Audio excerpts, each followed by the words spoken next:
Bonjour.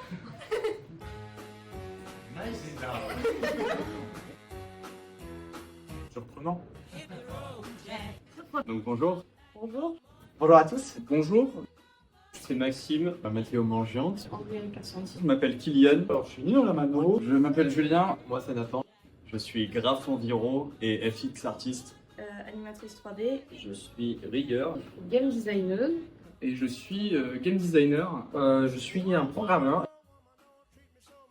Et bonjour à tous. Aujourd'hui, on vous présente les projets de fin d'année Game 1 d'Objectif 3D. Nous avons réalisé avec les étudiants 2 jeux à destination de Steam. Cette année, les thèmes sont les mythes. Nous avons le mythe grec d'Orphée et Eurydice et le mythe nordique du lien sacré, le Gleipnir.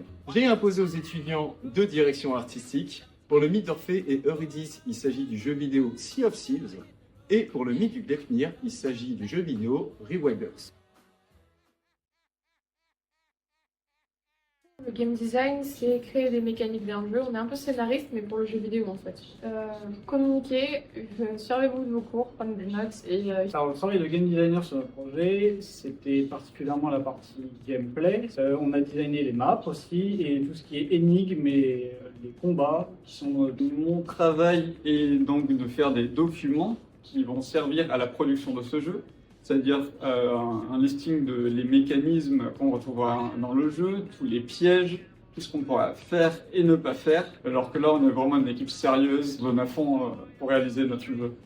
Ratatosk, c'est principalement un jeu d'énigmes avec des composants de plateforme, mais également d'action avec des combats. Côté game design, on a réfléchi au jeu, au type de jeu qu'on voulait. On s'est rapproché d'un jeu action-aventure plutôt orienté au scénique, avec un boss à la fin, parce que le boss c'est rigolo. Moi, je me suis beaucoup occupé du modulaire qui se trouve sur la map, la création du level build et quelques assets en plus pour habiller le level build. Non, plus sérieusement, le modulaire, ça m'a pris beaucoup de temps parce qu'il y a eu beaucoup de changements dans la trim, des petits réajustements qui, je pensais, n'étaient pas à revoir et au final, presque j'ai refait la trim de zéro milieu de prod. Là où on a dû faire attention, c'est sur la taille des niveaux. On a des gros niveaux. Du coup, il fallait optimiser le plus possible. Et du cul de distance, surtout, il fallait qu'il ne s'affiche pas directement. Et c'est les seuls problèmes d'optimisation qu'on a eu. Du coup, ce sont des pots avec de l'herbe dedans. Et en fait, sur Substance, il n'y avait que ce genre de shape en fait au niveau du feuillage. Donc du coup, j'ai vu ça et on m'a dit « Oh bah tiens, on dirait un pot weed !»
Ça m'a permis de beaucoup travailler sur ZBrush. Moi, je suis rigueur, donc ça veut dire que je mets tous les os sur le personnage pour qu'il puisse être animable. C'est-à-dire que sans rig, on ne peut pas avoir d'animation. D'abord aller le modéliser sur ZBrush et ensuite sur 3ds Max aller faire une rotopo pour enlever du maillage et que ça puisse tourner dans le jeu. Des animations qui étaient quand même avec l'expression qu'on voulait donner au personnage Ratatosk. Donc une expression un peu burlesque, un peu goofy. Faites-vous confiance et si vous doutez, n'ayez pas peur de demander de l'aide. On vous jugera pas parce que vous savez pas faire. Vous êtes à l'école littéralement pour apprendre. Alors, on a essayé de faire des codes qui vont le plus à l'essentiel. On a utilisé quasiment aucun blueprint. On en a utilisé surtout globalement pour lui parce qu'on n'a pas le choix. Et on est souvent repassé derrière tous les codes. On s'est répartis en faisant d'abord ce qui était le plus important, donc les grosses mécaniques comme la grimpe, les collectibles, le clone et tout ça. Puis on a tous touché à tout, que ce soit l'UI, que ce soit du coup, au gameplay element, que ce soit au personnage. Et on n'était pas spécialisé comme c'est prévu lorsqu'on a un grand nombre de programmeurs. Alors, programmation, on a d'abord commencé par faire des prototypes pour voir un peu vers quoi pouvait aller le jeu. Et après, on est parti sur un peu tout ce qui pouvait servir pour le jeu. J'ai envie de dire, si ça s'était bien passé, ça aurait pas été marrant.